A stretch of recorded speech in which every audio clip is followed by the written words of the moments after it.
Vous avez été en rupture de stock et votre produit peine à retrouver sa place dans les résultats de recherche? Pas de panique, je vais vous expliquer comment gérer au mieux une rupture de stock sur votre business en vous expliquant les impacts, les façons de s'en prévenir et surtout comment relancer efficacement vos produits sur Amazon. Que vous soyez responsable marketing ou entrepreneur, cette vidéo peut très certainement vous aider à améliorer vos performances sur Amazon. Et pour me présenter, je suis Erwan, cofondateur de Skyvision, une agence spécialisée exclusivement dans la publicité sur Amazon. On a choisi de se concentrer exclusivement sur Amazon Ads pour être les meilleurs dans notre domaine. Et si vous voulez en savoir plus sur notre expertise et comment on peut vous accompagner, je vous mets un lien en description. Allez, rentrons directement dans le vif du sujet avec le premier point, les impacts d'une rupture de stock sur Amazon. Bon, déjà, évidemment, lorsque votre fiche produit est en rupture de stock, elle n'apparaît plus dans les résultats de recherche sur Amazon. Les conséquences d'une rupture de stock sont immédiates et peuvent faire très mal à un business. Premièrement, évidemment, vous allez perdre du chiffre d'affaires. C'est logique. On va pas forcément s'étendre sur le sujet. Mais ce qui est problématique, c'est que ce manque à gagner va bénéficier à vos concurrents. En plus de perdre du CA, vous allez en faire gagner aux concurrents et par la même occasion, participer à leur montée en positionnement organique. J'en viens au point 2, étroitement lié. Être en rupture de stock va impacter négativement la fidélité de vos clients, donc votre CA récurrent, et notamment sur les produits avec abonnement. Par exemple, si j'achète des croquettes pour chat tous les mois et que la marque est très souvent en rupture de stock, je ne vais pas y réfléchir bien longtemps et mon choix se portera vers une autre marque que je jugerai plus fiable. Enfin, troisièmement, vous allez perdre en classement BSR, Best Seller Rank, ce qui va mécaniquement diminuer la visibilité organique de votre produit à son retour en stock. J'ai fait une vidéo à ce sujet sur l'algorithme d'Amazon, si vous voulez en savoir plus, je la mets juste au-dessus.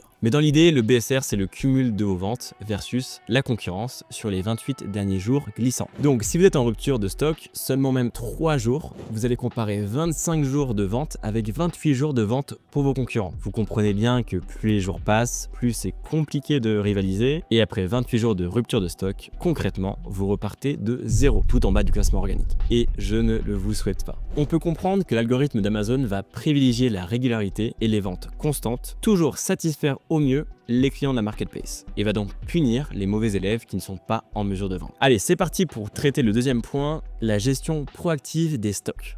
Tout commence avec la gestion des fournisseurs, parce que l'origine des ruptures vient bien souvent de cela. Et Amazon n'en a rien à faire que le problème vienne d'un retard de votre fournisseur. Il vous pénalisera tout autant. Donc, vous avez 3 conseils pour pallier à ça. Le premier conseil, privilégiez les petites commandes régulières que les grosses commandes exceptionnelles. Et ça vaut aussi quand vous envoyez du stock de chez vous ou de votre entrepôt à Amazon. Alors oui, ça peut poser un problème de MOQ, mais vous pouvez y remédier en faisant une commande importante d'un coup et vous laissez une partie de la marchandise chez le fournisseur. L'autre avantage de faire beaucoup de petites commandes, c'est que vous mitigez votre risque de disparition de votre stock, de stock bloqué en douane ou autre pendant le transport. Le deuxième conseil, c'est de toujours garder une marge de sécurité sur les délais de transport et de production, notamment de l'étranger. Exemple, votre fournisseur vous indique 1 mois de production et 1 mois de transport. Par sécurité, prenez le double en marge pour être serein. Les choses prennent toujours beaucoup plus de temps que prévu. Et mieux vaut recevoir du stock trop tôt que trop tard. Troisième conseil, explorer des solutions d'entrepôt 3PL, Third Party Logistics, encore avec mon meilleur anglais, pour optimiser votre logistique. Un entrepôt 3PL, c'est un peu comme votre deuxième entrepôt Amazon. Il vous permet de stocker de la marchandise, préparer et d'expédier les commandes clients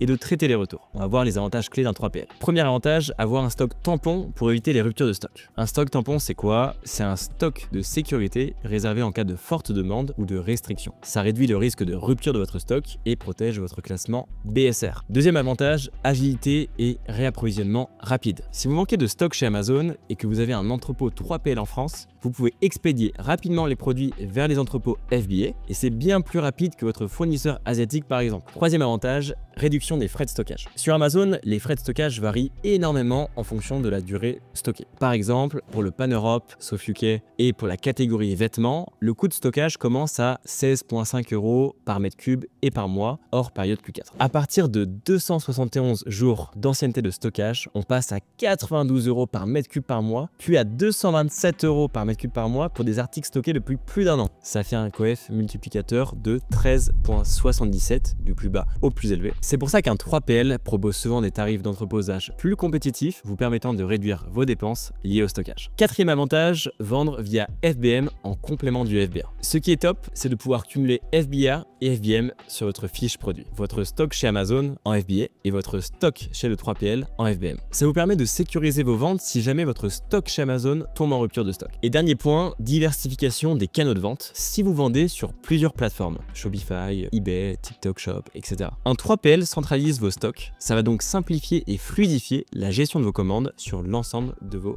canaux. Bon, maintenant qu'on a traité la gestion des fournisseurs, on peut s'intéresser à la planification des stocks. Le plus important, c'est de surveiller l'IPI, l'indice de performance des stocks, que vous trouverez dans Performance de stock sur votre tableau de bord stock de votre seller central. En bref, l'IPI, c'est un indicateur utilisé par Amazon pour évaluer l'efficacité de la gestion des stocks des vendeurs utilisant le programme FBA. C'est vraiment important parce que si vous gérez mal votre stock, vous allez être pénalisé par Amazon. C'est un score sur 1000, plus il est élevé, mieux c'est. Mais qu'est-ce qui influence ce score? On peut voir qu'il y a 4 points importants. Le premier, stock excédentaire. Avoir plus de 90 jours de stock, c'est considéré comme excédentaire par Amazon. Vous allez payer plus en stockage et votre IPI va baisser. Mon conseil, maintenir un stock de 30 à 60 jours aligné sur vos prévisions de demande. Le deuxième facteur, taux de rotation des stocks. C'est le ratio des ventes par rapport au stock sur une période de 90 jours. Un taux entre 2 et 7 indique une bonne rotation des stocks et améliore votre score IPI. Petite astuce pour augmenter ce taux, utilisez de la pub et des promos. Ça va mécaniquement augmenter votre débit de vente. Troisième facteur, inventaire bloqué. Les produits sans annonce active sont considérés comme bloqués. Oui, forcément, si vous avez envoyé du stock Amazon mais que la fiche est inactive, c'est une perte de place pour Amazon et donc une perte d'opportunité. Vous allez donc payer des frais de stockage pour rien et ça va baisser votre score IPI. En solution,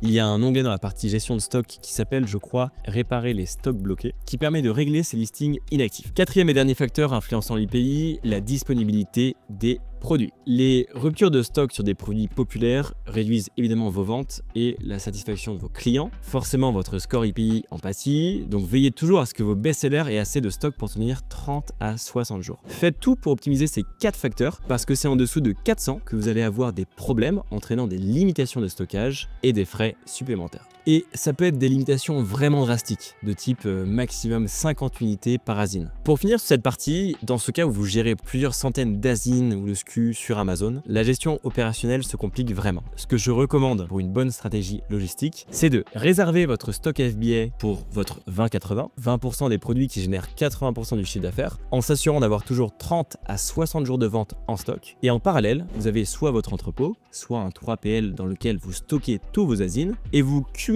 les offres FBA et FBM via votre 3PL pour vous sécuriser au mieux. Et cerise sur le gâteau, Amazon met à votre disposition un système de gestion de l'inventaire sur votre seller central pour vous simplifier le travail. Vous trouverez toutes les infos dans votre tableau de bord expédié par Amazon. Troisième et dernière partie, les stratégies pour relancer un produit après une rupture de stock. Comme on l'a dit précédemment, après une rupture de stock, votre BSR va en pâtir directement. Il faut tout de suite intervenir massivement pour relancer la machine, quitte à perdre un peu en rentabilité sur du court terme. La première solution, c'est de lancer des campagnes PPC agressives sur vos mots-clés principaux. Ça va automatiquement remonter votre organique. Vous le faites avec des campagnes sponsor product, brand et display pour maximiser la visibilité. La deuxième solution, c'est l'utilisation de promotions de type coupons, vente flash, remise temporaire, prix barré, etc. L'idée, c'est de créer un effet d'urgence et maximiser la conversion. Voilà, maintenant vous avez toutes les clés en main pour éviter de tomber en rupture de stock. Même si c'est le cas, vous saurez comment relancer la machine rapidement. Si vous voulez aller plus loin et obtenir un accompagnement personnalisé pour optimiser vos publicités, n'hésitez pas à nous contacter. Chez Skyvision, on propose un audit offert pour vous aider à atteindre vos objectifs. Si cette vidéo vous a été utile, pensez à liker, à vous abonner et à laisser un commentaire pour nous dire quels autres sujets vous aimeriez qu'on aborde dans les prochaines vidéos. Merci d'avoir regardé et à très bientôt, c'était Erwan.